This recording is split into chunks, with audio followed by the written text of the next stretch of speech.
प्रश्न असा आहे की एका माणसाला एखादी गोष्ट कळते, तो दुसऱ्याला सांगतो की बाबा असं करू नकोस, परंतु त्याला जर ते आवडलं तर तो आपल्या हितासाठी ते सर्व करू लागतो. आणि म्हणून ही सामुदायिक प्रार्थना जगमान्य अशी झालेली आहे.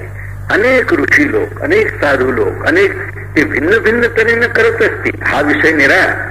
एका गव्हाचे प्रकार पुष्कळ झाले असले तरी माणसाला शेवटी त्या गव्हाची जी शक्ती असते तीच ग्राह्य करायची असते. अशी प्रार्थना निराळ्या तऱ्हेची असेल. महानुभाव पंथात निराळी असेल, वारकरी पंथात निराळी असेल, गोसाव्यांची निराळी असेल, दत्त पंथाची निराळी असेल, बैराग्याची निराळी असू शकते, अजून काही निराळ्या पंथाच्या प्रार्थना असतील.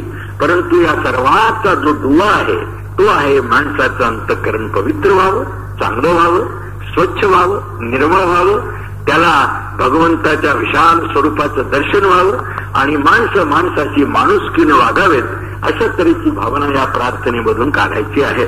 आणि त्यासाठी ही प्रार्थना मोठी सुखकर आहे. मित्रहो, सध्याचा काळ मोठा संकटग्रस्त काळ आहे.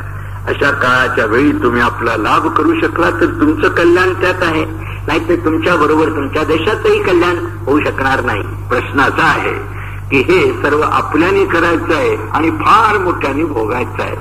दुधाचा फार मोठा हंडा आहे. आपल्याला ते बिघडवायचंच असलं तरी एक मिठाचा खडा टाकूनही आपण बिघडू शकतो. असं देशाचं बरं करायचं असेल तर सर्वांनी मिळून करायचं आहे. आणि एखाद्या माणसाने समजा जर वाईट वर्तन आपलं केलं असलं तर तो एवढ्या मोठ्या दुधामध्ये एखादा खडा टाकूनही आपल्या देशाचं, आपल्या धर्माचं, आपल्या संस्थेचं, आपल्या विशिष्ट मंदिराचं सुद्धा जे काही धोरण आहे, जे काही विचार आहेत ते भ्रष्ट करू शकतो. आणि अशा अवस्थेमध्ये एका माणसाने करून हजारो माणसाला ते पाप भोगण्याचाही प्रसंग येऊ शकतो. आणि म्हणून सध्याची अशी स्थिती आहे की आपण सारे लोक मिळून देवाची प्रार्थना करा, गुरुची प्रार्थना करा आणि शांत चित्ताने करा. शिस्तीनं आपण वागत जा. आपल्या अंतःकरणाच्या उर्मी नेहमी दाबून वागत जा. आपल्याला वाटलं पाहिजे किंवा आमच्या हातून काही अशा दोषयुक्त गोष्ट घडू नये की ज्याच्यामुळं समाजावर, देशावर, आपल्या जीवनावर, आपल्या कुलावर असा काही कलंक लागू शकेल. आणि त्या दृष्टीनं या प्रार्थनेचं वळण माणसाला फार चांगल्या तऱ्हेनं लागलं पाहिजे. स्वभावाने चांगली अवस्था असणं हे माणसाच्या मोठेपणाचं लक्षण आहे.